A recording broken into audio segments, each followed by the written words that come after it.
Joining me now on set is Faiz Shakir, DNC chair candidate. Thank you for being here, Hi, Faiz. Kristen. It's great to have you. Thanks for having me. Usually you're on the panel, so this is a very different capacity. We're excited for this conversation. I do want to start off by playing something that you told my colleague Chuck Todd on his podcast I know what it's gonna say. earlier. Let's watch that.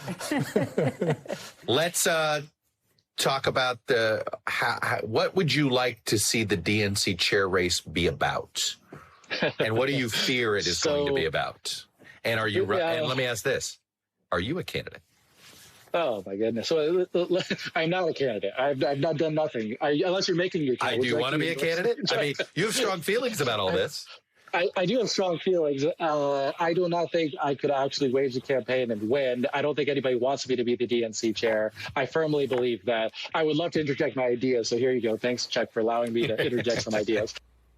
Well, Faiz, maybe Chuck gave you an idea there. You've changed your mind. So take us in your thinking. What changed for you? Well, I'm going to test the proposition now. So I jumped in late, and I was frustrated. I mean, I'm happy, Kristen, that we're talking about the Democratic Party being a working class party. I'm like, great, I've been waiting, for this for my better part of a decade. And then I'm saying, okay, well, what ambitious new ideas do you have? What are you going to do that's different? And I felt very let down, and I was like, okay, well, I have some. Better, late than never, and live with no regrets. Jump in and let's have a shakeup. And we're going to get to your ideas because it is the seminal point here. What do you say to folks, though, who see you jumping in this late in the race and they say you can't win this late? Do you think you can really win? Well, I look up at the scoreboard and no votes have been cast. Literally, it's 0. There's time still left on the clock. There's, I get that people feel like they're pledged, or I talk to people. I'm like, no, there's no compulsion of a vote. Just you show up in D.C. next weekend and you follow your conscience. Decide what does the Democratic Party stand for and who's best as a person to lead it. And I humbly would suggest that at this moment, if you elected me as your DNC chair, it would send a message that the DNC is very different right now. Well, they are making a change. This is not status quo. This is a different new thing. And why do you think you are ready, given the fact that in November you said, no, not for me?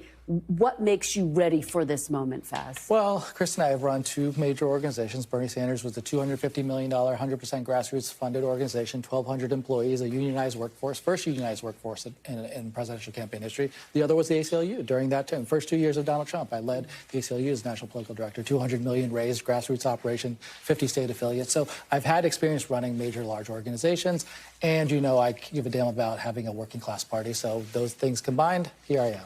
So let me ask you about your vision, because there is this big debate right now inside the Democratic Party. What should the Democrats' vision be? What should their argument be to voters about why there should be a Democratic Congress, why the next president should be Democratic? What would your argument be? And do you run the risk of being too far to the left and outside of where the mainstream of America is? Well, I'm glad that people are talking about being a working class party, but what does it mean? In my view, right now, there's a suffering of a lack of integrity around the brand of the Democratic Party. It feels like to many working class people, I don't know that I trust you. I don't know that you're honest. In a moment, particularly when we're swimming in a sea of selfishness and greed in a ruling class right now, where wealthy people are making deals, they're wondering, you, the Democratic Party, you have been, in your history and lineage, the fighter for the common man and woman.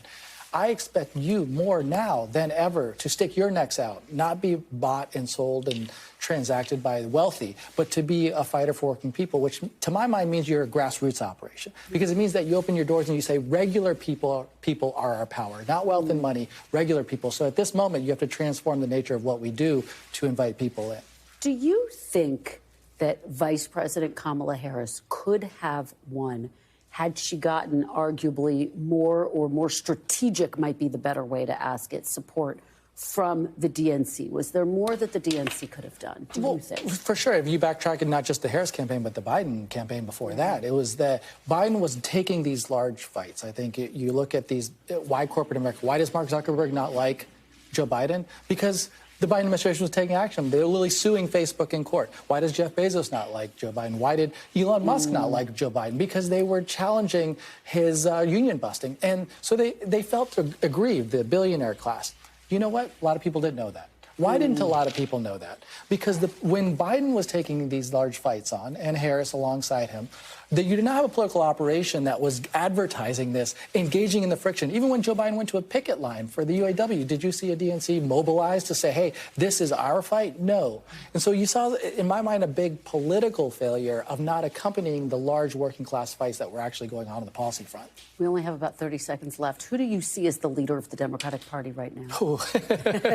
I don't know that there is a natural, which is why this race is so important, because we have to establish the brand, and the brand is struggling with a lot of people right now. So right now, if you want to be a working class fighter, tell me you're taking on corporate corruption. Tell me how you're going to sell and advertise a brand that has lost trust with people to turn their heads and say, hey, give us a second shot. We're going to lick our wounds and say the working class deserves a champion in this moment who understands what your life is and what your struggles are. Give us a chance, and I think I'm that person to do it. All right, Faiz, thanks so much for stopping by. Thank you, Kristen. Come on Appreciate back, and good luck next week. We really appreciate it. Thanks for watching. Stay updated about breaking news and top stories on the NBC News app or follow us on social media.